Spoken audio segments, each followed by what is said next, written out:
And going through those documents, wanting to know what is planned for us, it is diabolical.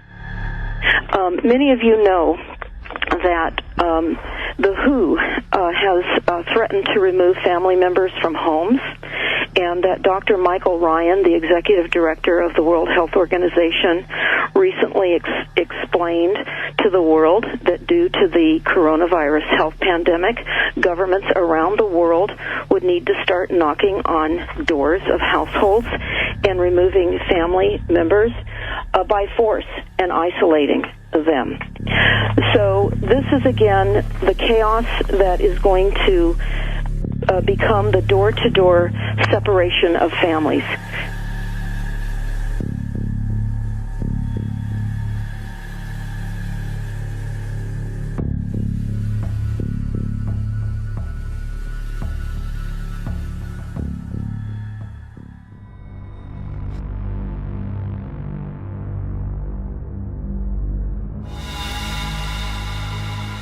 You know, everyone knows about the Microsoft patent, the 666. Did you know that there's a House bill, 6666, that's going through Congress right now? In fact, let's take a look at that. H.R. 6666, to authorize the Secretary of Health and Human Services to award grants. They're going to be eligible entities to conduct diagnostic testing. This is what they're going to do, folks. The contact tracing. We need tracing agents in the hundreds and hundreds of people, right? You take the test and then you trace back all the contacts. It's never been done on this scale before. This is an army of tracers. They're basically investigators. And related activities such as contact tracing through mobile, loving, caring health units, and as necessary, at individuals' residences. Do you understand? They're coming to your home through this contact tracing, and for other purposes. But don't worry, we're from the government, and we're here to help you.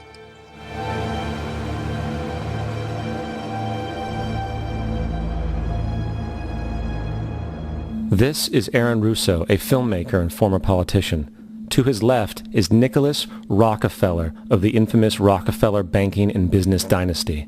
After maintaining a close friendship with Nicholas Rockefeller, Aaron eventually ended the relationship, appalled by what he had learned about the Rockefellers and their ambitions. You know, he was laughing about the fact that you have this war on terror. There's no real enemy. He's talking about how by having this war on terror, you can never win it because it's an eternal war, and so you can always keep taking people's liberties away. And I said, how are you going to convince people that this war is real? He says, but the media can convince everybody it's real. I mean, you know, it's just that you keep talking about things, you keep saying it over and over and over again, and eventually people believe it. You know, you created the Federal Reserve in 1913 through lies. You create 9/11, which is another lie. Through 9/11, then you're fighting a war on terror, and now all of a sudden you go into Iraq, which was another lie. And then I said to him, what are the ultimate goals here? He said, the ultimate goal is to get everybody in this world chipped with the RFID chip, and have all money be on those chips and everything on those chips. And if anybody wants to protest what we do or violate what we want, we just turn off their chip. That's right, microchipped.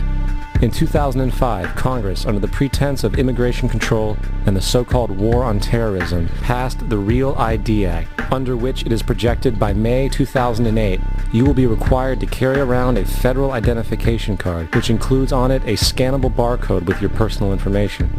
However, this barcode is only an intermediary step before the card is equipped with a VeriChip RFID tracking module, which will use radio frequencies to track your every move on the planet. If this sounds foreign to you, please note that the RFID tracking chip is already in all new American passports. And the final step is the implanted chip, which many people have already been manipulated into accepting under different pretenses.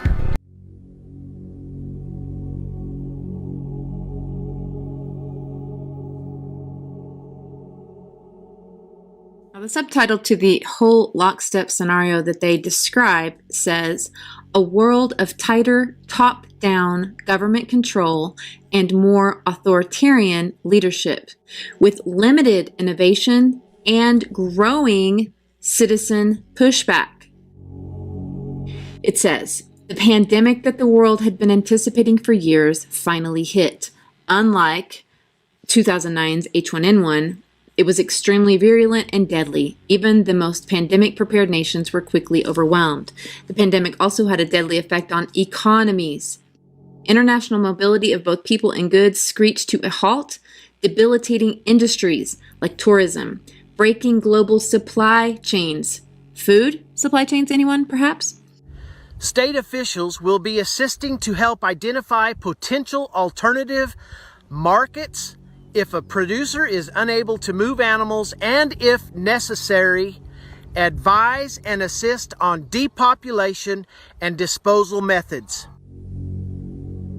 Says China's government was not the only one that took extreme measures to protect its citizens from risk and exposure. During the pandemic, national leaders around the world flexed their authority and imposed airtight rules and restrictions, from the mandatory wearing of face masks to body temperature checks at the entries to communal spaces like train stations and supermarkets. Even after the pandemic faded, y'all, listen to this more authoritarian control and oversight of citizens and their activities stuck and even intensified. At first, the notion of a more controlled world gained wide acceptance and approval. Right here in America, I would agree. Citizens willingly gave up some of their sovereignty and their privacy, even eager for top-down direction and oversight, and national leaders had more latitude to impose order in the ways they saw fit. In developed countries, this heightened oversight took many forms.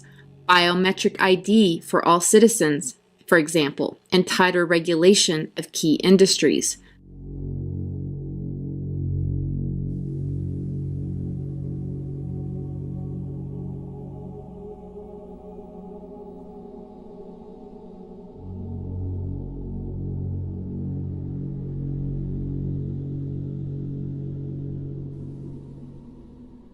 For the world at large, normalcy only returns when we've largely vaccinated the entire global population. Do you see this biometric ID for citizens? And what is Bill Gates saying needs to happen in order for us to get that sort of thing? Not that any of us actually want it.